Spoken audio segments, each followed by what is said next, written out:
Hi hello வணக்கம். வாங்க சமைக்கலாம். டுடே நாம் இன்றைக்கி 1/2 கிலோ சிக்கன் எடுத்து இன்றைக்கி சிக்கன் 65 தான் செய்ய போகிறோம்.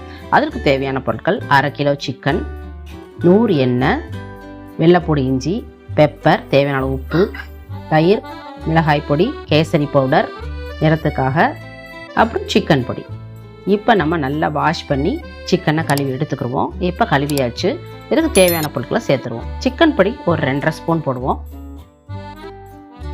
அப்புறம் கேசரி பவுடர் நிறத்திற்காகவும் கொஞ்சம் மஞ்சத்தூளும் போட்டுக்குவோம். இப்போ மிளகாய் பொடி ஒரு 2.5 ஸ்பூன் போட்டுக்குவோம். இப்போ பெப்பர் பவுடர் போட்டுக்கிறோம். இப்போ இஞ்சி பூண்டு பேஸ்ட் ஒரு ஸ்பூன் இருக்கும், போட்டுக்குவோம். தயிர் 1 கப்பு போட்டுக்குவோம். கொஞ்சம் உப்பு சேர்த்துக்கலாம். இப்போ நல்லா கலக்கி விடுவோம்.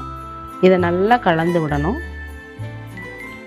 கலந்து விட்டு ஒரு 1/2 மணி நேரம் நல்லா தட்டு போட்டு மூடி வச்சு நல்லா ஊற விடணும். நம்ம தயிர் போட்டிருக்கனால சிக்கன் நல்லா சாஃப்டாக உங்களுக்கு ஊறி இருக்கும். ஊறினோடனே நம்ம எடுத்து போட்டோம்னா தான் நல்லா கிறிஸ்பியாக வேகும். இப்போ தட்டு போட்டு மூடியாச்சு. நம்ம அடுப்பில் கடாயை வச்சு 100 எண்ணெயை தூக்கி அதில் ஊற்றுவோம். 100 எண்ணெய் போதுங்க. இதுக்கு ரொம்ப அதிகமாக எண்ணெய் ஊற்றினோம்னா வேஸ்ட் ஆயிரும். 100 எண்ணெய் நமக்கு போதும். இப்போ நல்லா சூடாயிருச்சு. ஒவ்வொரு சிக்கனாக எடுத்து நம்ம தட்டில் சுற்றி வைப்போம்.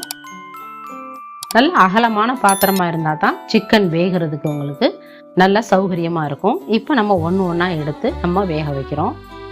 நல்லா இது வேகணும். வெந்ததுக்கப்புறம் தான் நம்ம திருப்பி விடணும். இப்போ நல்லா வெந்துடுச்சு. இப்போ நல்லா திருப்பி விடலாம். ஒன்றா எடுத்து திருப்பி விடணும். மொத்தமாக திருப்பி விட்டோம்னா ஒன்றோட ஒன்று கலந்து ஒட்டிக்கிறோம். இப்போ நல்லா வெந்துடுச்சு. நல்லா வேக விட்டு மொறுன்னு எடுத்து நம்ம தட்டில் வச்சு சாம்பார் சாதத்துக்கு கூட நம்ம இதை தொட்டு சாப்பிட்டுக்கலாம். இல்லை அப்படியே கூட நம்ம சாப்பிட்டுக்கலாம். ரொம்ப டேஸ்ட்டாக இருக்கும். நம்ம இதில் சேர்த்த இன்க்ரீடியன்ட்ஸ் ஃபுல்லுமே நல்லா ஹெல்த்தியானது தான். உங்களுக்கு பெப்பர்லாம் சளியை நல்லா இறக்கும். தயிர் உங்களுக்கு உடம்புக்கு ரொம்ப நல்லது. நல்லா சாஃப்டான கறி, சாப்பிட சுவையாக இருக்கும். Thank you friends.